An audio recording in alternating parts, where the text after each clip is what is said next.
اور اللہ نے ہمیں حکم دیا سید الانبیاء سے جب تک محبت نہیں ہوگی تو میں اپنی محبت کو بھی تسلیم نہیں کروں گا۔ اے اللہ تو ہمیں بتا ہم نبی صلی اللہ علیہ وسلم سے تیرے حبیب سے محبت کے لیے ہم کیا کریں؟ اللہ نے ہمیں بتایا درود شریف کی کثرت کیا کرو، تو ہم درود شریف کی کثرت کے قائل ہیں۔ ہم نبی سے پوچھتے ہیں کہ آپ اللہ کے سفیر ہیں، یا رسول اللہ ہم آپ پہ درود کیسے پڑھیں؟ ہمارے نبی نے وہ بھی ہمیں بتا دیا، فرمایا جب دور ہو تو اللہم صلی علی محمد یہ والے درود پڑھا کرو، فرشتے مجھ تک پہنچا دیں گے، اور جب میری قبر پہ آ کے پڑھا کرو تو الصلاۃ والسلام علیک یا رسول اللہ، میں ڈائریکٹ تمہارے درود کو سن لیتا ہوں۔ تو ہمارے پاس اس بارے میں بھی ہدایات کیا ہیں؟ واضح ہدایات ہیں۔ اور درود پڑھنے سے عقیدہ توحید مضبوط ہوتا ہے۔ کیوں؟ درود اصل میں دعا ہے اللہ سے، کس کے لیے؟ پیغمبر کے لیے۔ اس میں اور عقیدہ بنتا ہے کہ بھائی پیغمبر بھی اللہ کی رحمت کے محتاج ہے، تبھی تو ہمیں کہا جا رہا ہے پیغمبر کے لیے دعائیں مانگو۔ ہاں ہماری دعا کے محتاج نہیں ہے، اللہ نے تو ویسے بھی پیغمبر پہ رحم کرنا ہے، لیکن ہم انگلی کٹا کے اپنا نام شہیدوں میں لکھوا لیتے ہیں۔ تو ہمیں اللہ نے اپنے حبیب سے محبت کے اظہار کا یہ موقع دے دیا۔ ہم جب پیغمبر سے پوچھتے ہیں یا رسول اللہ، ہر عبادت کے لیے کوئی خاص وقت ہوتا ہے جس میں اس عبادت کی فضیلت بڑھ جاتی ہے۔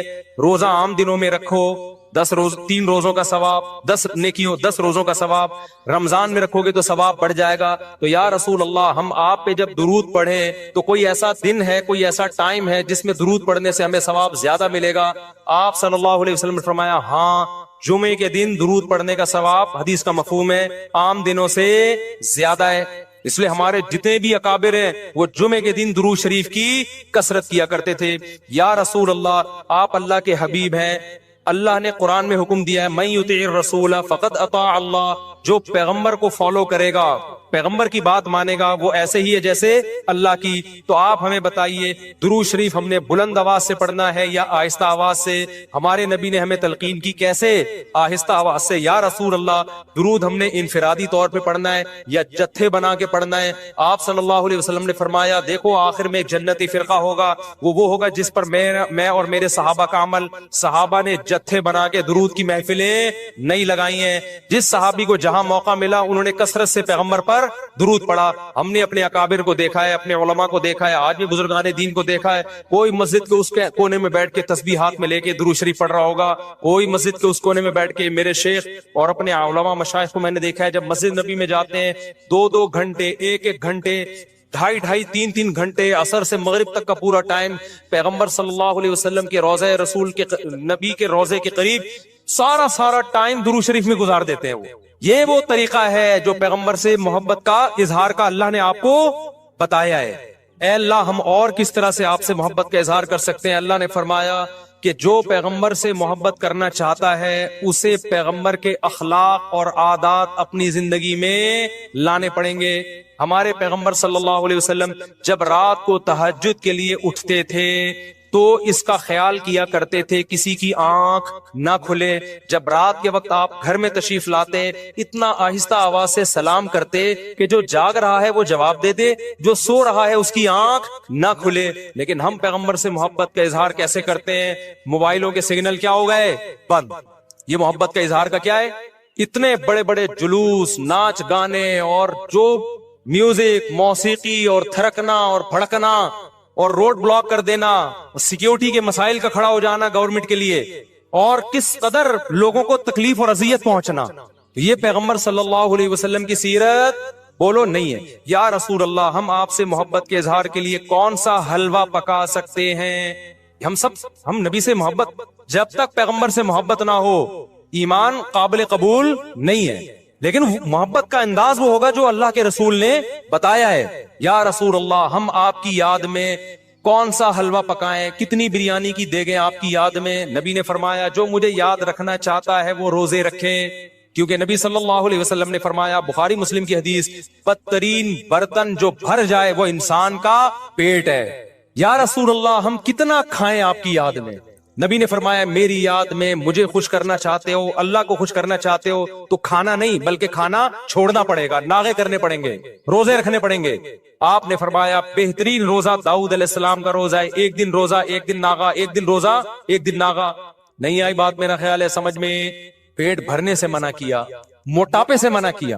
نبی صلی اللہ علیہ وسلم نے فرمایا, بخاری کی حدیث, سب سے بہترین امت میری, پھر اس کے بعد خیر القرون قرنی ثم الذین یلونہم ثم الذین یلونہم. پھر آپ نے فرمایا اس امت میں برائی آئے گی. وہ برائی کیا ہوگی؟ زیادہ کھانا, جس کی وجہ سے موٹاپا پھیل جائے گا. بخاری مسلم کی حدیث ہے. کھانے سے پتلا ہوتا ہے, موٹا ہوتا ہے. نبی فرما رہے میری امت میں جو سب سے پہلے برائی آئے گی جھوٹ اور موٹاپا. یہ بخاری کی حدیث ہے. ایک موٹاپا وہ ہوتا ہے جو نیچرلی ہوتا ہے, بہت سے اللہ والوں کو بھی ہم نے دیکھا ہے وہ بائی نیچر موٹے ہوتے ہیں, بھاری ہوتے ہیں, اس سے یہ کوئی گناہ نہیں ہے. وہ صحابہ کرام میں بھی تھے. یہاں اس موٹاپے کی برائی بیان ہو رہی ہے جو حلوے مانڈے کھانے کی وجہ سے ہو. چاہے 11ویں شریف کے نام پہ کھاؤ, چاہے 12ویں شریف کے نام پہ نہ کھاؤ, جب کھاؤ گے اس سے خدا خوش نہیں ہوگا. کھانے سے پرہیز کرو گے تو خدا کیا ہوگا؟ خوش ہوگا. آپ کہتے ہو ہم کھلاتے ہیں, کھاتے بھی تو ہو, اور جن کو کھلا رہے ہو وہ کون سا وہ لوگ ہیں جن کو 2 وقت کا کھانا نہیں ملا؟ وہ 6 محفلوں کے کھانے 11ویں پھوڑ کے آئے ہوئے ہوتے ہیں آپ کے پاس. ہم فراق یار میں گھل گھل کے ہاتھی ہو گئے, اتنے گھلے رستم کے ساتھی ہو گئے. یار کا فراق, یار کی جدائی, اس میں گھل گھل کے عاشق موٹا ہوتا ہے کہ دبلا ہوتا ہے؟ بولو نا, دبلا ہوتا ہے. لیکن شاعر کہہ رہا ہے آج کا جو عاشق ہے وہ یار کی جدائی میں گھل گھل کے ہاتھی ہو رہا ہے, بجائے پتلے ہونے کے کیا ہو رہا ہے؟ موٹا ہو رہا ہے. اتنا گھلتا ہے کہ رستم پہلوان کا ساتھی بن جاتا ہے. اسلام میں بھوکا رہنا سنت ہے, پھوڑنا پھاڑنا کھانا پینا یہ سنت نہیں ہے. 40 دن نبی کے گھر میں چولہا نہیں جلا, اور اگر آپ کھاتے ہو کھاؤ, مذہب کا لیبل مت لگاؤ اس پہ. کھانے پر پابندی نہیں ہے, مذہب کا لیبل تو مت لگاؤ نا کہ یہ بہت ثواب کا. میں بھی جاتا ہوں, نہاری کھاتا ہوں الحمدللہ, پھوڑتا ہوں, لیکن یہ نہیں کہتا سنت پہ عمل کر رہا ہوں میں, یہ نہیں کہتا میں. بھائی دل چاہ رہا تھا کھا لیا ہم نے, مدذل لا لیا, جو سامنے آیا کھا لیا. سنت کا لیول نہیں. سنت جب ہے جب روزہ رکھوں گا, جس دن نہیں کھاؤں گا یار آج فاقہ کرو, پھر بتاؤں گا ولاگ بناؤں گا, دیکھو آج میں فاقے سے ہوں. سنت ہے یہ. پھوڑنے پھاڑنے کے بھی ولاگ ہم بناتے ہیں بس نہاری کے فضائل سنانے کے لیے, اتنی مزے کی سنت سمجھ کے نہیں پھوڑتے. آپ آج ہماری سوسائٹی کھانے کو مذہب سمجھنا شروع کر دیا ہے. مذہب نہیں ہے کھانا, فاقے مذہب ہے, بھوکا رہنا مذہب ہے. حالت جنابت میں اذکار اور تسبیح پڑھنا. حالت جنابت میں تسبیحات میں لے کر تیسرا کلمہ, درود شریف, استغفار یا دوسرے اذکار اور دعائیں پڑھ سکتے ہیں. ام ساجد انڈیا سے. جی بالکل پڑھ سکتے ہیں, کوئی حرج نہیں ہے اس میں. اور خاص طور پہ جو خواتین مینسز کی حالت میں ہوتی ہیں وہ تو بالکل ہی عبادت چھوڑ دیتی ہیں, یہ بھی صحیح نہیں ہے. بھائی نماز اور تلاوت نہیں کرنی, باقی عبادتیں تو کریں, تسبیحات پڑھیں, دعائیں مانگیں اللہ تعالیٰ سے. اچھا, ناپاکی میں قرآن کی آیت پڑھنا, یہ سوال پوچھا ہے. یہ پوچھنے والے نے نام ہی نہیں لکھا. کیا ناپاکی کی حالت میں قرآن کی آیت پڑھ کر دعا کر سکتے ہیں یا نہیں؟ نیز بغیر وضو کے قرآن کی آیت پڑھ سکتے ہیں یا نہیں؟ بغیر وضو کے تو بہرحال قرآن پڑھ سکتے ہیں, البتہ ناپاکی کی حالت میں قرآن کی تلاوت جائز نہیں ہے. البتہ قرآن کی وہ آیتیں جن میں دعا کا عنصر پایا جاتا ہے, دعا کے میننگ پائے جاتے ہیں, تو ان آیتوں کو ناپاکی کی حالت میں دعا کی نیت سے پڑھ سکتے ہیں, تلاوت کی نیت سے نہیں پڑھ سکتے. جیسے قرآن میں آتا ہے ربنا آتنا فی الدنیا حسنۃ وفی الآخرۃ حسنۃ وقنا عذاب النار. اب یہ دعا ہے لیکن قرآن کی آیت بھی ہے, تو آپ اسے آیت کی نیت سے نہ پڑھیں. ناپاکی کی حالت میں دعا کی نیت سے آپ پڑھ سکتے ہیں. اسی طرح آیت الکرسی ہے تو یہ قرآن کی آیت, لیکن اگر آپ ناپاکی کی حالت میں یعنی جنابت میں یا حیض و نفاس کی عورت اگر ہے تو حیض و نفاس کی حالت میں آیت الکرسی قرآن کی تلاوت کی نیت سے نہ پڑھے. ہاں وہ بطور دم کے, بطور رقیہ کے, بطور وظیفہ کے پڑھ سکتی ہے وہ.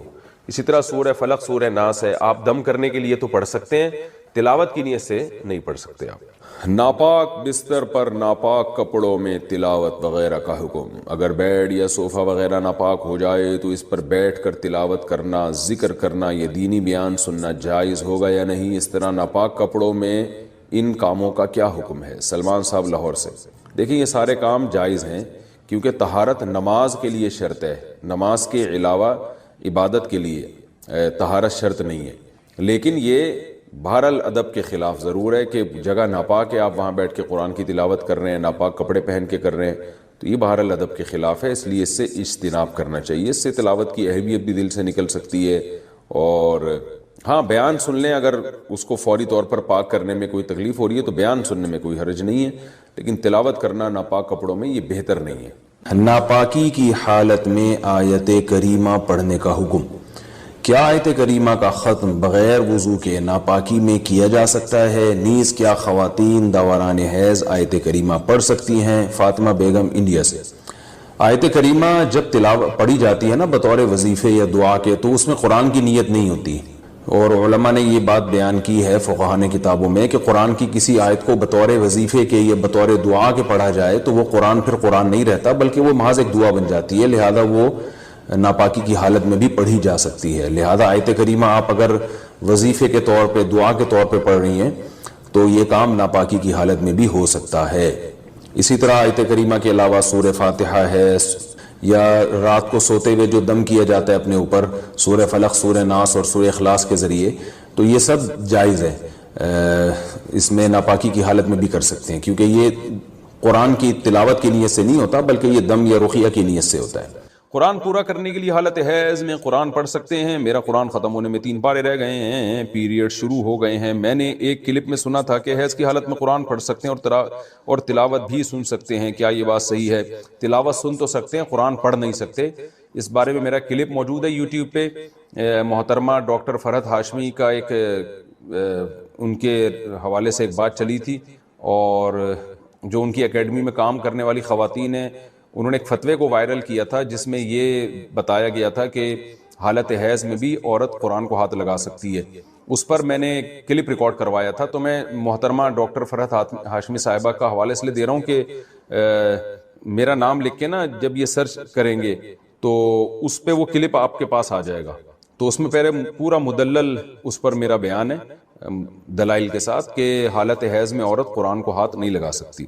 مقصد خدا نخواستہ ڈاکٹر فرحت ہاشمی صاحبہ پر تنقید کرنا نہیں ہے کہ علمی مسئلے میں ان سے اختلاف کرنا ہے، اور مجھے یہ یقینی بھی معلوم نہیں ہے کہ ڈاکٹر فرحت ہاشمی صاحبہ کی رائے کیا ہے اس بارے میں۔ کسی نے مجھے بتایا تھا کہ ان کی یہ رائے ہے اور وہ اس کو پروموٹ کرتی ہیں کہ حالت حیض میں عورت قرآن کو ہاتھ لگا سکتی ہے، تو اس پر میں نے دلائل سے ایک بات ریکارڈ کروائی تھی، وہ آپ سرچ کر لیں۔ قطع نظر اس سے کہ واقعی ڈاکٹر فرحت ہاشمی ایسا کہتی بھی ہیں کہ نہیں کہتی، واللہ عالم۔ باقی ڈاکٹر فرحت ہاشمی صاحبہ کا جو ایک کام ہے ماشاءاللہ قرآن کی خدمت کے حوالے سے، اس کا میں بہرحال معترف ہوں۔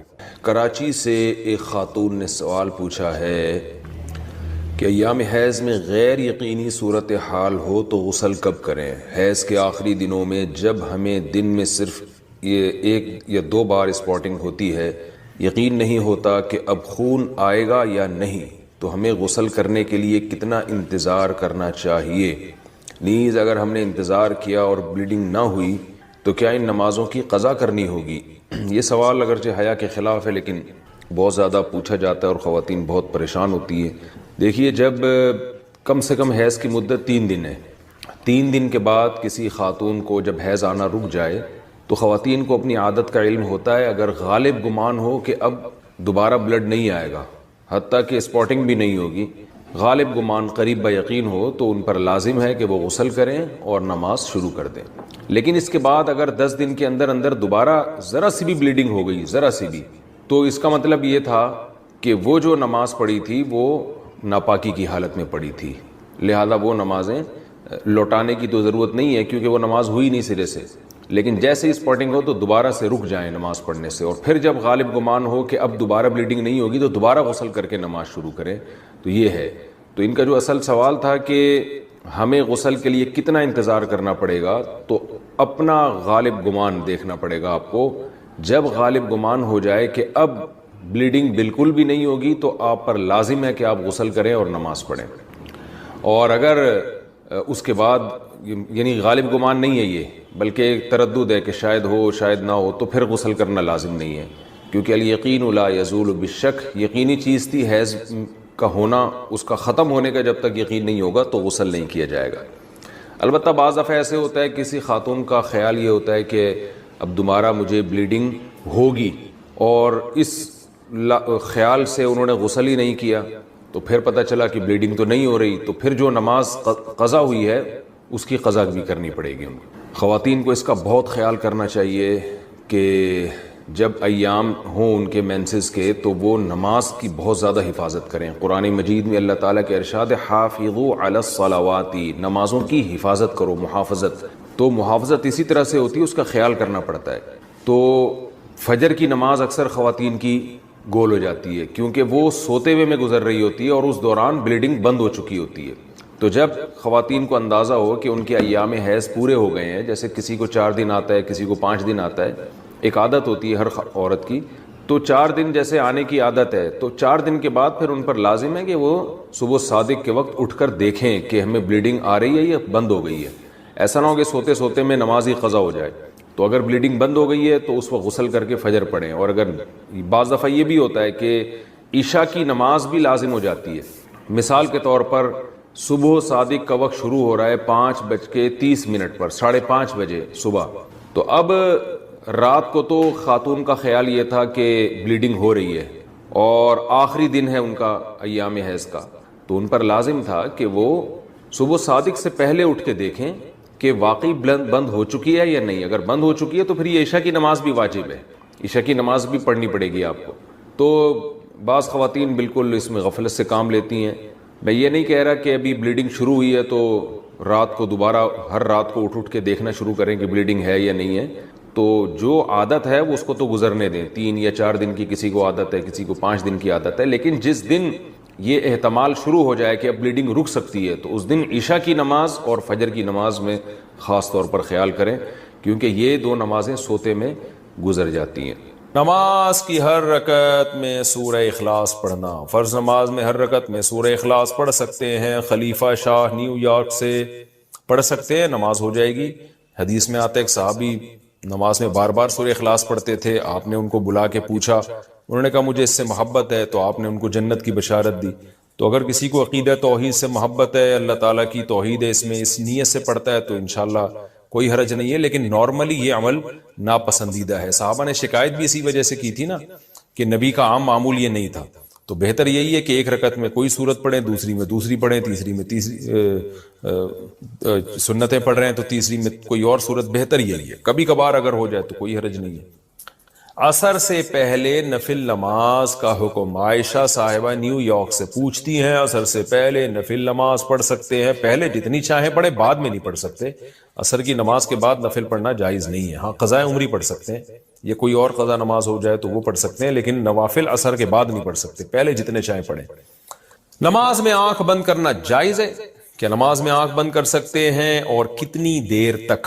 عابد خان سعودی عرب سے. نماز میں آنکھ بند کرنا مکروہ ہے، ناپسندیدہ ہے، کیونکہ نبی صلی اللہ علیہ وسلم ہمیشہ آنکھیں کھول کے نماز پڑھتے تھے.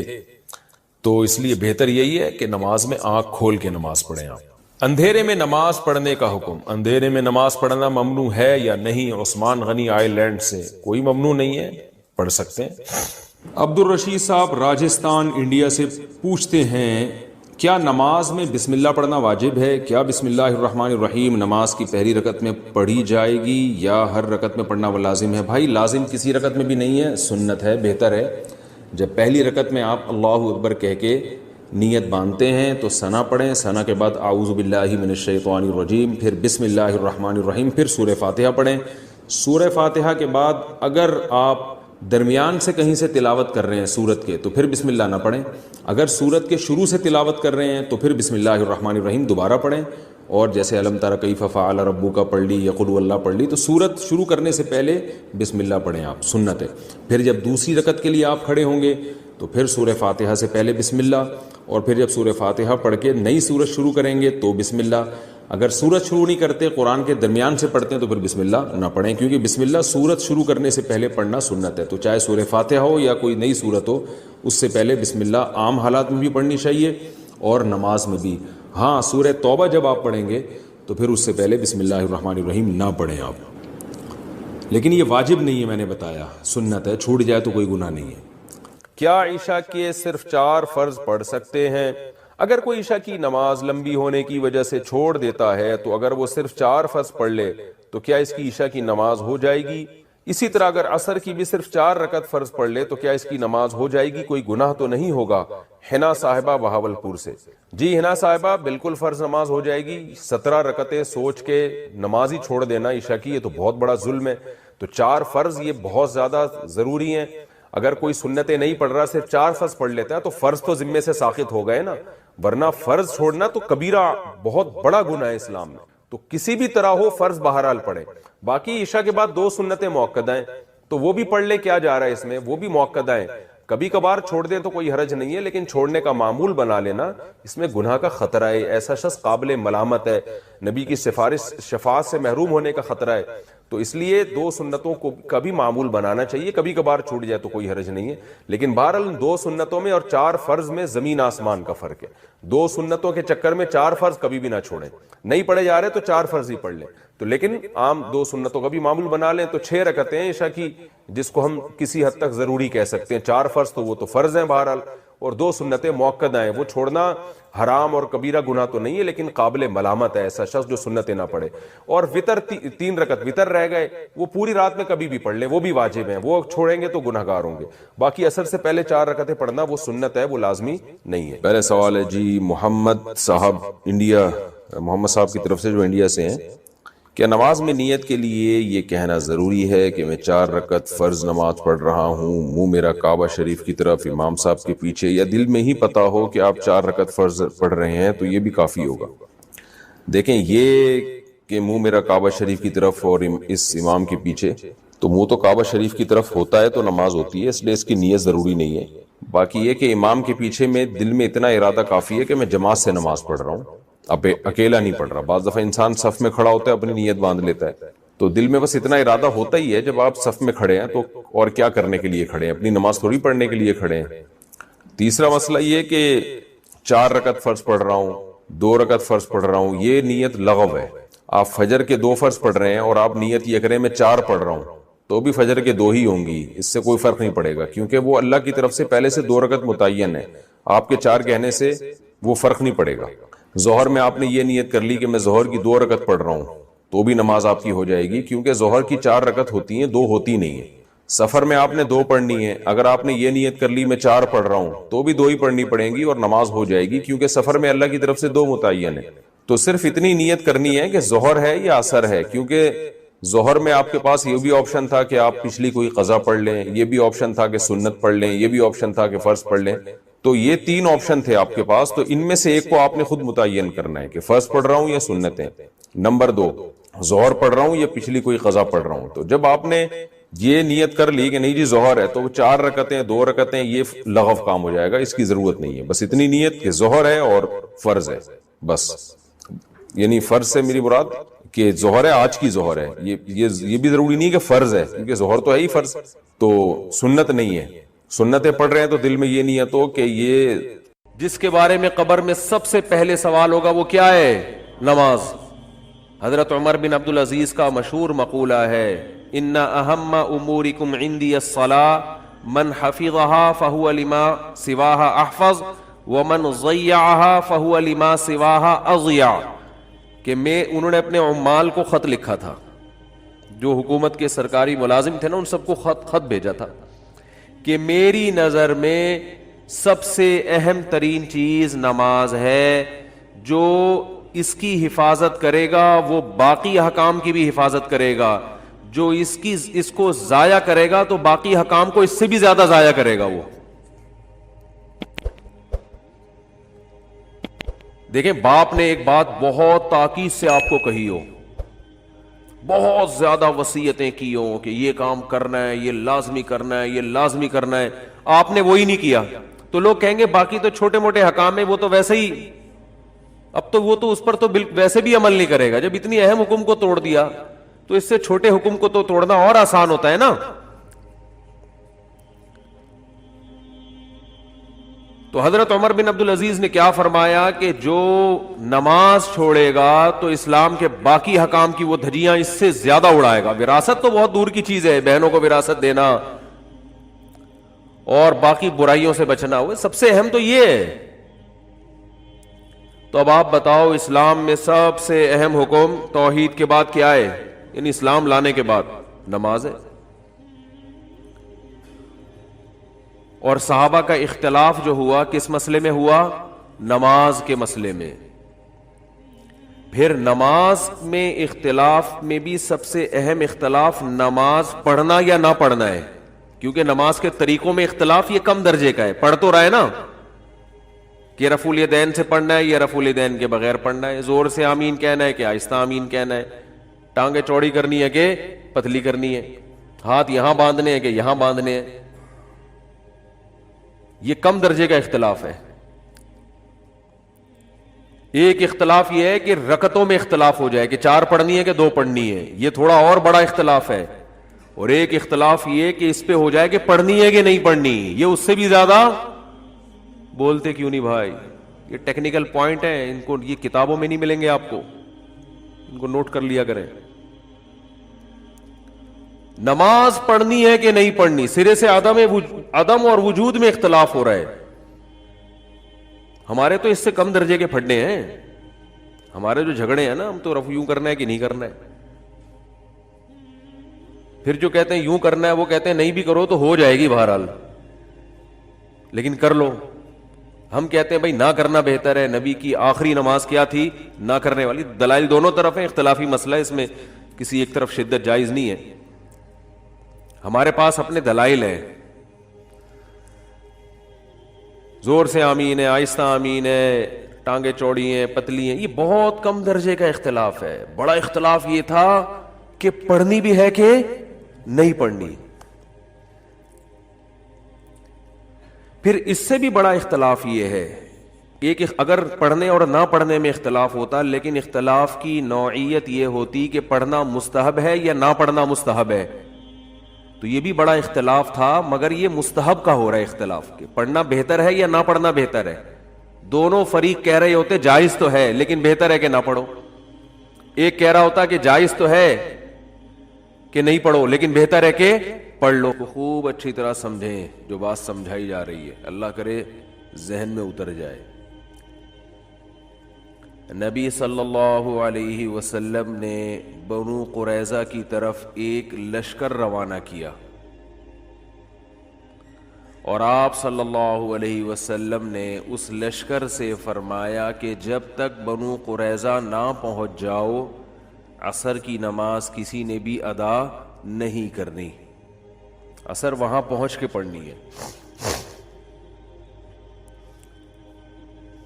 صحابہ کرام کو راستے میں اتنی تاخیر ہو گئی کہ عصر کی نماز قضا ہونے لگی، نماز کے قضا ہونے کا خطرہ ہو گیا.